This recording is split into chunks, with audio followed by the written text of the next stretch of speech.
الحمد لله وكفى وسلام على عباده الذين اصطفى أما بعد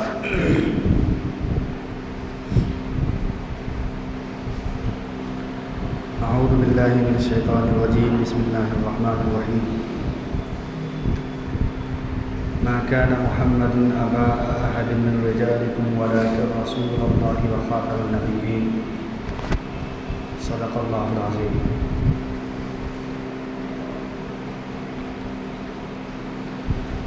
لائق صد احترام معزز سامعین مکرم، اللہ رب العالمین نے ہم پر وہ احسانات فرمائے ہیں کہ اگر ہم ان احسانات کا شکر ادا کرنے میں اپنی زندگی کے تمام ایام کو سجدوں میں، ان کی عبادتوں میں، ان کے ذکر و اذکار میں گزار دیں تو پھر بھی یہی کہا جائے گا کہ کما حقہ، جو اس کا حق تھا وہ ادا نہیں کیا گیا۔ انہی حقوق میں جو اللہ رب العالمین کا ہم سب پر ہے، ایک حق ہے محمد رسول اللہ صلی اللہ علیہ وسلم کا۔ محمد صلی اللہ علیہ وسلم ہم سب کے نبی اور رسول ہیں۔ اس کے اوپر الحمدللہ ہمارا ایمان بھی ہے، ہمارا ایقان بھی ہے، ہمارا دار و مدار بھی ہے، اور یہ ہمارے عقیدے کا، ہمارے جڑ اور بنیاد کا ایک حصہ ہے۔ بڑے مزے کی بات ہوتی ہے جب کسی مجلس کے اندر محمد رسول اللہ صلی اللہ علیہ وسلم کے اوصاف حمیدہ کا تذکرہ کیا جاتا ہے، ان کی فضیلتوں کا، علو شان کا، بلندی مراتب کا تذکرہ ہوتا ہے، تو ایک انسان جو مسلمان کہلاتا ہے اس کی خوشی کا اور اس کی فرحت و انبساط کا کوئی ٹھکانہ نہیں رہتا۔ وجہ اس کی یہ ہے کہ چونکہ کائنات کے بننے کا، ہم سب کے آنے کا، اور یہ ساری فضائیں اور کائنات کے ذرات کے وجود میں آنے کا جو ذریعہ ہے وہ یقیناً نبی علیہ الصلوۃ والسلام کی ذات ہے۔ لہٰذا محمد رسول اللہ صلی اللہ علیہ وسلم کی بات کو سننا، کہنا، سمجھنا یہ عبادتوں کے زمرے میں آتا ہے۔ اللہ رب العالمین سے دعا فرمائیں کہ نبی علیہ الصلوۃ والسلام کے محبتوں میں مل جل کر بیٹھنے کی ہمیشہ توفیق عطا فرماتا رہے۔ دیکھو، اللہ رب العالمین کا اتنا احسان ہم پر ہو گیا کہ اس نے ہمیں اور آپ کو اس امت محمدیہ کے اندر پیدا فرما دیا ہے۔ یہ بہت بڑی فضیلت کی بات ہے، یہ کوئی عام بات نہیں۔ اس امت میں پیدا ہونے کے لیے جو دیگر انبیاء کرام گزرے ہیں، رسول گزرے ہیں، انہوں نے دعا فرمائی تھی کہ مجھے نبی نہ بنا، اس سے بہتر ہے کہ مجھے آخری نبی کی امت میں پیدا فرما۔ اس اسٹیج پر پہنچنے کے بعد ذرا غور کیجئے کہ وہ دعا جو انبیاء کرام کرتے تھے، کبھی اللہ رب العالمین نے ہم سب کو ان دعاؤں کی برکت سے نبی علیہ الصلوۃ والسلام کی امت کے اندر پیدا فرما دیا ہے اور مسلمان بنا دیا ہے۔ یہ بہت بڑی فضیلت کی بات ہے۔ تو خدا کا یہ جو عجوبہ ہے ہمارے ساتھ، وہ اللہ رب العالمین نے اپنی اتمام حجت کے لیے، اپنی قدرت کاملہ سے، اپنی خدائی ربوبیت سے ہم سب کو یہ انعام فرما دیا ہے کہ ہم سب آخری نبی صلی اللہ علیہ وسلم کی امت میں ہیں۔ یہاں تک اللہ رب العالمین کے وحدانیت، اس کی علو شان، اس کی قدرت کاملہ، اس کی جبروت کا معاملہ تھا۔ اب یہاں سے ہم جو امت ہیں، پھر اس کے قربانیوں کا تذکرہ آتا ہے کہ جب ہم نے آپ کو نبی علیہ الصلوۃ والسلام کی امت کے اندر پیدا فرما دیا اور آخری نبی کی امت کے اندر پیدا فرما دیا، تو ہو سکتا ہے کہ قیامت سے پہلے ایک نہیں 30 کے قریب جھوٹے دجال پیدا ہو جائیں جو یہ کہیں کہ نہیں آخری نبی تو میں ہوں، یا یہ کہ نبی کے بعد مجھے بھی نبوت عطا فرما دیا گیا ہے، اس موقع پر آپ کا کیا لاہ عمل ہوگا؟ کیا اس کے خلاف احتجاج ہوگا؟ کیا اس کے خلاف آپ کا رد عمل ہوگا؟ یہ اللہ رب العالمین نے اس امت محمدیہ کے ہر شخص کے ذمے کاندھے پر یہ ذمہ داری ڈال رکھی ہے کہ اب دفاع کی پوزیشن اختیار کی جائے گی۔ اب یہاں سے ایک گویا کہ نبی علیہ الصلوۃ والسلام کے نبوت پر ڈاکہ زنی کرنے والوں کے خلاف جنگ کی جائے گی۔ کسی قیمت پر گنجائش نہیں ہے کہ ہم نبی علیہ الصلوۃ والسلام کے نبوت کے اندر کوئی انسان دعویٰ کرے اور ہم اس کو چھوڑ دیں یا قبول کر لیں۔ یہ قطعاً نہیں ہو سکتا اور قیامت تک نہیں ہو سکتا۔ ایک واقعہ سنیں تاکہ میری بات کی پختگی آپ کو اندازہ ہو۔ حضرت ابو مسلم خولانی ایک مشہور تابعی گزرے۔ اس زمانے میں جہاں کے ابو مسلم خولانی رحمۃ اللہ علیہ تھے، اسود عنسی نام کا ایک کذاب پیدا ہوا، جھوٹا نبی جسے کہتے ہیں، اور اس نے اعلان کیا کہ نبی علیہ الصلوۃ والسلام عرب کے نبی ہیں اور میں عجم کا نبی ہوں، وہ عربی ممالک کے نبی اور میں عرب کنٹری کے علاوہ جو دیگر کنٹری ہے اس کا نبی، یا یہ کہ وہ اس خطے کے نبی میں اس خطے کا نبی، یہ اعلان کیا اس نے۔ اور اس بات کی تصدیق کرانے کے لیے وہ چاہتا تھا کہ کوئی ایک اہل اللہ، کوئی تابعی، کوئی صحابی، کوئی اللہ کا فرستادہ میری بات کی تصدیق کرے، چاہے جبرن ہی کرے، ظلم کے ذریعے کرے، دجل اور فریب کے ذریعے کرے، لیکن جب وہ تصدیق کر دے گا تو مجھے بعد میں مضبوطی آ جائے گی دوسروں کو بتانے کے لیے۔ لہٰذا خط لکھا ابو مسلم خولانی کو اور کہا کہ آپ ہمارے یہاں تشریف لائیے اور ہم آپ سے کچھ بات کرنا چاہتے ہیں، کچھ راز و نیاز ہے، کچھ مشورے ہیں۔ لہٰذا وہ حضرت چلے گئے۔ جانے کے بعد ابو مسلم خولانی کو کہنے لگا کہ میں نبی ہوں اور مجھ پر تم ایمان لاؤ۔ دو ٹکے کے الفاظ میں اس نے یہ جملہ کہا۔ ابو مسلم نے ریجیکٹ کیا کہ نہیں، نبی اور آخری نبی اس امت کا حضرت محمد صلی اللہ علیہ وسلم ہے، ہم سب کا ایمان ہے، اس کے بعد کوئی نبی نہیں آ سکتا۔ اسود عنسی تلملا اٹھا اور کہنے لگا کہ نہیں، آپ کو ماننا پڑے گا۔ تو فرمایا کہ یہ مت سوچئے کہ یہ مسلم خولانی آپ کی نبوت کو تسلیم کر لے گا، اس کے لیے اگر آپ کو جتنی قربانی یا یہ کہ جتنی مصیبت ہمیں پہنچانی ہے پہنچا سکتے ہیں، آپ کو اختیار ہے۔ تو اس شخص نے ایک آگ جلائی۔ علماء فرماتے ہیں، تاریخ ابن عساکر کے اندر بھی موجود ہے اور بڑی بڑی کتابوں کے اندر یہ واقعہ لکھا ہے کہ اس دجال نے ایسی خطرناک قسم کی آگ جلائی تھی کہ جو آگ حضرت ابراہیم کے لیے نمرود نے ایک زمانے پہلے جلایا تھا، اسی آگ کا مثل تھا کہ اس آگ کے اندر انسان کو ایسا جو ہے بنا کر کے پیش کیا جائے کہ ایسی آگے تو دور سے انسان کے کلیجے پھٹ جاتے تھے کہ اس کے اندر بھی جانا ہوگا۔ لہٰذا آگ جلائی گئی، ابو مسلم خولانی کو ڈال دیا گیا، اس کے کہا کہ نبوت تسلیم نہیں کرتے ہو تو جلا دیں گے۔ بہرحال چونکہ صحابی کے بعد تابعی کے بعد تابعی کو جو دور ہوا کرتا ہے، یہ بڑے ایمان کے پختہ لوگ ہوا کرتے ہیں، ان کا ایمان پہاڑوں کے برابر ہوا کرتا ہے، وہ اپنی جان دینا قربان اور گوارا کر سکتے ہیں، لیکن کسی ناحق کو حق بات کہنا یا کسی ظالم کو جو ہے مظلوم کہنا یا مظلوم کو ظالم گردان دینا، یہ ان کی بس کی بات نہ تھی۔ لہٰذا آگ میں چلے گئے۔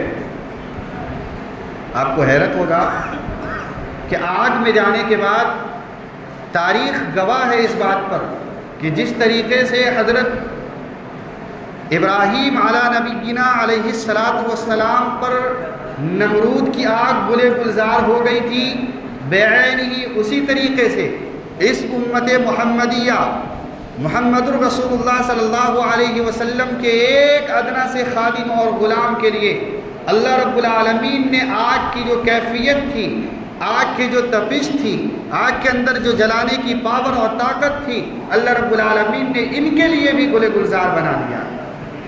بڑا عجیب واقعہ تھا۔ اسود عنسی کہنے لگا کہ نہیں، اب کیا کریں؟ لوگوں نے مشورہ دیا کہ ملک در بدر کر دو، ورنہ تمہاری نبوت تو پانی میں چلی جائے گی، کوئی یقین نہیں کرے گا۔ اس کو ملک در بدر کیا گیا۔ یہ پہنچے اللہ کے نبی کی خدمت میں۔ مدینہ پہنچنے کے بعد ان کو اطلاع ملی کہ اللہ کے نبی وفات پا چکے ہیں، بالکل آخر زمانہ تھا، اور ان کو یہ بھی بتا دیا گیا کہ حضرت ابو بکر صدیق رضی اللہ تعالیٰ عنہ کی خلافت آ چکی ہے۔ امت محمدیہ نے باتفاق رائے حضرت ابو بکر صدیق کے ہاتھ پر بیعت کر لیا ہے، لہٰذا مسجد نبوی کے اندر گئے، ایک ستون سے لگ کے نماز پڑھنی شروع کی۔ اسی درمیان اسی مسجد کے اندر حضرت عمر بن خطاب رضی اللہ تعالیٰ عنہ، بڑے جلیل القدر صحابی، انہوں نے دیکھا کہ یہ تو پردیسی انسان ہے، تو ان سے جا کے حال دریافت کیا کہ آپ کہاں سے آئے ہیں اور کہاں کا ارادہ ہے، کس وجہ سے آپ ٹھہرے ہیں؟ تو انہوں نے بتایا کہ میں یمن سے ہوں۔ تو فوراً کہنے لگے حضرت عمر کہ ارے یمن کے اندر تو ایک واقعہ پیش آیا ہے کہ ایک جھوٹے نبی نے دعویٰ کیا اور اس کے خلاف میرا ایک شخص ہے جو نبی کا امتی ہے، اس نے اس آگ کے اندر جو ہے چھلانگ لگائی اور آگ بھی گلے گلزار ہو گئی، یہ واقعہ آپ کو معلوم ہے کس کے ساتھ پیش آیا؟ تو حضرت ابو مسلم خولانی فرمانے لگے کہ یہ واقعہ پیش آیا ہے چونکہ حضرت ابو مسلم خولانی کا جو نام ہے، یہ ابو مسلم خولانی ان کے لقب کے ساتھ ان کو بولا جاتا ہے، نام تو کچھ اور تھا۔ تو بہرحال انہوں نے فرمایا کہ اس اپنا اصلی نام پیش کیا اور کہا کہ ان کے ساتھ واقعہ پیش آیا۔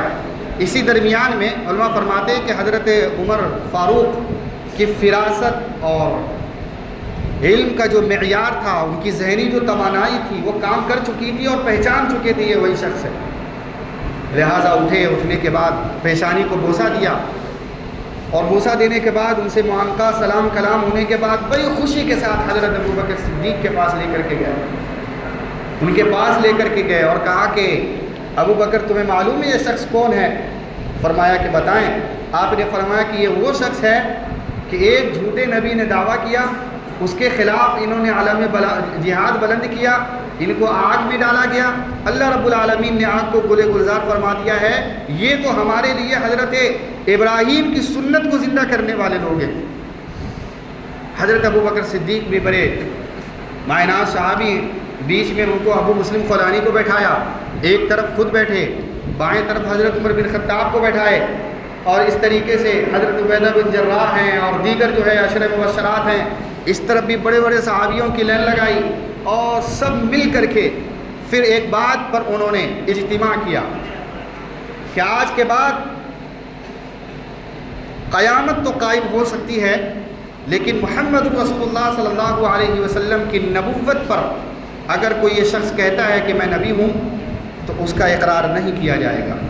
باتفاق رائے بشمول تمام صحابہ نے ایک مسئلے پر استنباط کیا، ایک مسئلے پر اجماع کیا، ایک مسئلے پر پوری امت کو لا کر کے قائم کیا، اور وہ مسئلہ یہ ختم نبوت کا مسئلہ ہے، یہ مسئلہ نبوت کے انتہا کا مسئلہ ہے، بہت ہی حساس مسئلہ ہے۔ اسی مسئلے کے تحت حضرت ابو بکر صدیق نے مسیلمہ کذاب کے خلاف لڑتے ہوئے تقریباً 1200 صحابہ کرام کی شہادت کے واقعات پیش آئے۔ یہی وہ مسئلہ ہے جس کے خلاف حضرت خالد ابن الولید نے لڑ کر کے مسیلمہ کذاب کو نار جہنم واصل کیا تھا۔ یہی وہ مسئلہ ہے جس کے خلاف 1400 سال سے متفقہ مسئلہ ہے کہ صحابہ کرام اور ہمارے اسلاف کی ایک پوری ٹیم لڑتی ہوئی آئی ہے، کسی نے کبھی کسی کو اس بات کی اجازت نہیں دی کہ وہ رسول اللہ صلی اللہ علیہ وسلم کے بعد نبوت کا اقرار کرے یا نبوت کا اس امت کے اندر شوشہ چھوڑے۔ لیکن حیرت ہوگا آپ کو اس بات کو بتاتے ہوئے دل منہ کو آتا ہے کہ آپ کے اسی بہار کے صوبے بہار کے رہنے والے ایک شخص نے نبوت کا اور قریب قریب نبوت کا دعویٰ کر چکا ہے، جس کو ہم اور آپ شکیل ابن الحنیف کے نام سے جانتے ہیں۔ یہ کذاب ہے، لعین ہے، جھوٹا ہے، اس کے خلاف علماء دیوبند نے فتوے لکھے، اس کے خلاف حضرات جو ہماری بریلی جماعت ہے انہوں نے فتوے صادر کیے، اس کے خلاف تمام مکاتب فکر، چاہے وہ اہل حدیث طبقے سے تعلق رکھتے ہوں، جماعت اسلامی طبقات سے تعلق رکھتے ہوں، تمام کی متفقہ رائے ہے کہ یہ شخص کذاب ہے، جھوٹا ہے، دجل کے ساتھ احادیث کے اندر فیر کر کے، رد و بدل کر کے، پیشین گوئیوں کے معاملات کو بیچ میں لا کر کے، علم غیب کے ڈھپوسلے کر کے اپنی بات کو منواتا ہے، اور کم ذہن جسے ہم جاہل قسم کے لوگ کہا کرتے ہیں، جو دین سے نابلد ہوا کرتے ہیں، ان کو یہ ورغلا لیا کرتے ہیں۔ لہذا یاد رکھو کہ محمد الرسول اللہ صلی اللہ علیہ وسلم کے اس عقیدے کے متعلق جو صحابہ کا موقف تھا، جو صحابہ کا مسئلہ تھا، جو صحابہ کا عقیدہ تھا، وہ یہ ہے کہ قیامت تو قائم آ سکتی ہے لیکن نبوت کے اندر کسی قسم کی کوئی تعویلات نہیں چلنے والی۔ اسی کے اوپر ہم الحمدللہ بحمدللہ اللہ رب العالمین نے قائم رکھا ہے، اور اسی پر قائم رہنے کی دعا بھی کرتے ہیں۔ دوسری بات آپ یہ سمجھ لیں کہ ہم میں سے بعض لوگوں کے ذہن کے اندر یہ بات آتی ہے کہ فی الوقت جو فتنہ ہمارے سامنے ہے، جس کا میں تذکرہ کر رہا ہوں بار بار شروع سے، اس کی پہچان کیسے ہو، اس کو ہم کیسے یہ بات مانیں کہ واقعتاً یہ غلط ہے۔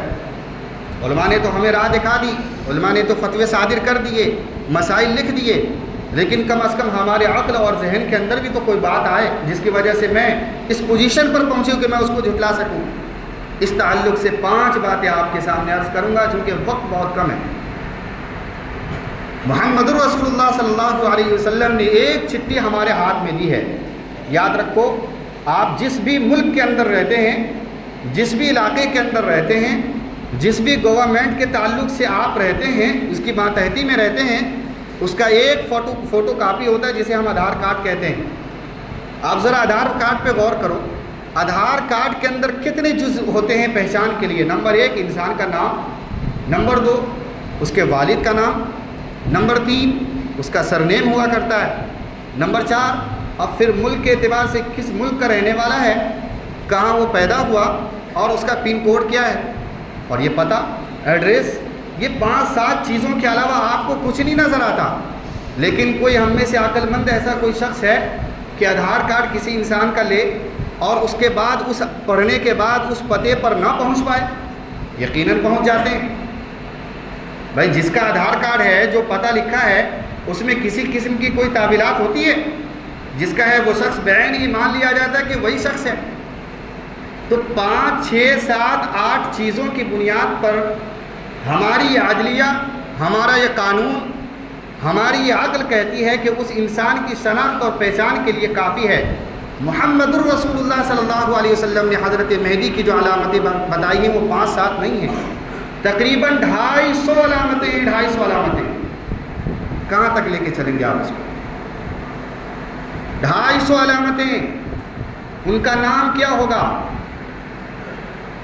تو صاف صریح الفاظ میں محمد رسول اللہ نے ارشاد فرمایا کہ ان کا نام محمد ہوگا، محمد، کسی قسم کی کوئی تعویل نہیں، صرف محمد ہوگا۔ محمد کے ساتھ جو ہندوستان میں نام رکھتے ہیں نا، محمد شکیل، محمد سلطان، محمد حنیف، تو حنیف سے پہلے محمد، شکیل سے پہلے محمد، سلطان سے پہلے محمد، یہ کام نہیں چلتا، یہ تو ہم نسبت کر رہے ہیں۔ نبی کی بات میں کوئی تعبیر ہو سکتی ہے؟ کیا نبی کو اس موقع پہ یاد نہیں تھا کہ امت کی بات کہے گی کہ نام کوئی اور ہو، اس کے ساتھ کوئی لفظ ملا دیا جائے، محمد لکھ دیا جائے تو وہ بھی کام چل جائے گا؟ یہ تو نبوت کی بات کو جھٹلانے کے برابر ہوا۔ دوسری بات یاد رکھیے، نبی نے حضرت مہدی کے بارے میں جو دوسری بڑی علامتیں فرمائی ہے، ان کے والد کا نام، اور فرمایا کہ ان کے والد کا نام عبداللہ ہوگا۔ اب اس میں کسی قسم کی کوئی دو رائے نہیں، نہ کوئی تعویل چلے گی، نہ کسی قسم کی کوئی تشریح چلے گی۔ محمد بن عبداللہ ہوں گے تو ہوں گے، اس لیے کہ محمد رسول اللہ صلی اللہ علیہ وسلم کی بات کو اللہ رب العالمین نے ان کے معانی کے ساتھ محفوظ کیا ہے۔ نبی کی بات بھی محفوظ ہے، اور بات کے جو معانی ہوا کرتے ہیں اللہ نے ان کو بھی محفوظ کیا ہے۔ اگر الفاظ صحیح ہوں، معانی غلط ہوں، تو صحابہ کرام کے اوپر لازم تھا کہ وہ بتا دیتے کہ عبداللہ کے معنی حنیف ہوتا ہے۔ اگر الفاظ صحیح ہوں اور معانی غلط ہوں تو اللہ کے نبی بتا دی، اللہ کے نبی کے بعد ان کے صحابہ کرام نے بتا دیا ہوتا کہ محمد کے ساتھ جو کوئی نام لکھا جاتا ہے اس میں کام چل جائے گا، لیکن نہیں، معلوم چلا کہ نہیں، اللہ کے نبی کی بات بھی محفوظ ہے اور اللہ کے نبی کی اس بات کے اندر جو معنی پنہا ہوتے ہیں، چھپے ہوتے ہیں، وہ بھی محفوظ ہے، اس میں کوئی دو رائے نہیں۔ تیسری بڑی علامت جو حضرت مہدی علیہ السلام کے تعلق سے پہچان کی بڑی علامتوں میں سے ایک تیسری بڑی علامت ان کی پیدائش ہے۔ کہاں پیدا ہوں گے؟ نبی نے صاف لفظوں میں فرمایا مدینہ۔ اگر میں یہ کہوں مدینہ تو ہم میں سے کوئی ہے جو مدینہ سے مراد دلی لے سکتا ہے یا دربھنگہ لے سکتا؟ بھئی مدینۃ المنورہ جو نبی علیہ السلام کا ہجرت کی جگہ ہے، سعودی عرب کے اندر واقع ہے، جہاں پہ نبی علیہ السلام مدفون ہیں، یہ اسی علاقے کی بات چل رہی ہے۔ آپ نے فرمایا کہ حضرت مہدی کی جائے ولادت مدینہ ہوں گی، تو اس سے کسی قسم کی کوئی تعبیرات نہیں چلے گی کہ عربی میں مدینہ کے معنی شہر کے آتے ہیں، قریہ کے آتے ہیں، دیہات کے آتے ہیں، کوئی تعبیر نہیں، کیونکہ اس امت نے نبی کی باتوں کو بھی محفوظ کیا، نبی کی بات کے معانی کو بھی محفوظ کیا، اس میں کوئی دو رائے نہیں۔ تو پیدائش اللہ کے نبی علیہ السلام نے فرمایا کہ حضرت مہدی کی مدینۃ المنورہ ہوگی۔ ظاہر کہاں ہوں گے؟ لوگوں کو معلوم کیسے چلے گا کہ یہی مہدی ہیں؟ اس سلسلے میں سب سے بڑی جو پیشن گوئی ہیں، علامتیں ہیں، وہ یہ ہے کہ مکہ المکرمہ، جہاں پہ حاجی جا کر کے حج کرتے ہیں، جو سعودی عرب کے اندر واقع ہے، کسی بہار کے کسی صوبے میں واقع نہیں، یا دلی کے کسی علاقے میں واقع نہیں، یا مہاراشٹر کے کسی اورنگ آباد کے علاقے میں واقع نہیں، بلکہ یہ مدینۃ المنورہ اور مکہ المکرمہ یہ سعودی عرب کا علاقہ ہے۔ یہ وہ علاقہ ہے جو نبی علیہ السلام کی پیدائش ہوئی، جہاں پر یہ وہ علاقہ ہے جہاں پہ حاجی جا کر کے حج کرتے ہیں کہ اس کے علاوہ کہیں پہ حج نہیں کیا جا سکتا۔ یہ اس علاقے کی بات چل رہی ہے۔ لہٰذا میں نے آپ سے عرض کیا کہ حضرت مہدی کا نام جو بتایا گیا وہی ہوگا، ان کے والد کا نام جو بتایا گیا وہی ہوگا، جائے پیدائش مدینۃ المنورہ لکھی ہے حدیث میں وہی ہوگا، اور ظہور کی علامتیں جو بتائی گئی ہے وہ مکہ المکرمہ ہے، اس کے علاوہ اور کوئی علاقہ نہیں۔ پانچویں بات اور یہ آخری بات ہوں گی میرے خیال سے، وہ یہ کہ حضرت مہدی علیہ السلام اپنے مہدویت کے دعوے کے بعد صرف 9 سال تک زندہ رہیں گے، اونلی 9 سال، یعنی 40 سال میں ان کو مہدویت کا مان لیجئے کہ بالغ ہونے کے بعد مکہ کے اندر پہچان لیا گیا، اللہ نے بتا دیا لوگوں کو، اب اس کے بعد مہدویت کے اعلان کے بعد صرف 9 سال زندہ رہیں گے۔ صحیح اور صاف اور صریح احادیث کے جملے ہیں 9 سال، بعض لوگوں نے کم لکھا ہے، 7 سال لکھا ہے، میں 2 سال آگے کر کے بتا رہا ہوں 9 سال۔ اب اس شکیل کو دیکھو، یہ دعویٰ کیا ہے 1990 میں 91 میں 1991 میں اس کا دعویٰ ہے، اپنی کتابوں کے اندر اس نے لکھا ہے کہ مجھ پر جو وحی اور الہام کی صورت پیدا ہوئی اور مجھے یہ نبوت کا کام سونپا گیا ہے کہ 1991 میں، 1991 سے آج 2024 چل رہے ہیں، آج تک شکیل ابن حنیف یعنی حنیف کا بیٹا شکیل مرا نہیں۔ معلوم چلا کہ یہ علامت اس کے اوپر فٹ آتی ہی نہیں، یہ کذاب ہے۔ میں نے 5 علامتیں بتائی ہے اور میں نے یہ نقطہ نگاہ آپ کو دیا ہے کہ ایک گورنمنٹ، ایک علاقہ، ایک قانون آپ کے جیب کے اندر جو سرٹیفکیٹ رکھنا چاہتی ہے، جس کو آدھار کارڈ کہتے ہیں، 5 علامت کی بنیاد پر آپ شناخت کر لیا کرتے ہیں۔ کیا نبی کی 250 علامتیں ہمارے لیے کافی نہیں ہیں حضرت مہدی کو تلاش کرنے کے لیے کہ ہم کسی بھی شخص کو جو کہیں کا بھی ہو، کہیں بھی پیدا ہوا ہو، جو بھی نام ہو، جو بھی تاریخ ہو، نہ اس کے بچپن محفوظ، نہ اس کا گھرانہ محفوظ، نہ یہ محفوظ، نہ وہ محفوظ؟ اللہ رب العالمین بات کی صحیح سمجھ کی توفیق عطا فرمائے۔ وآخر دعوانا الحمدللہ رب العالمین۔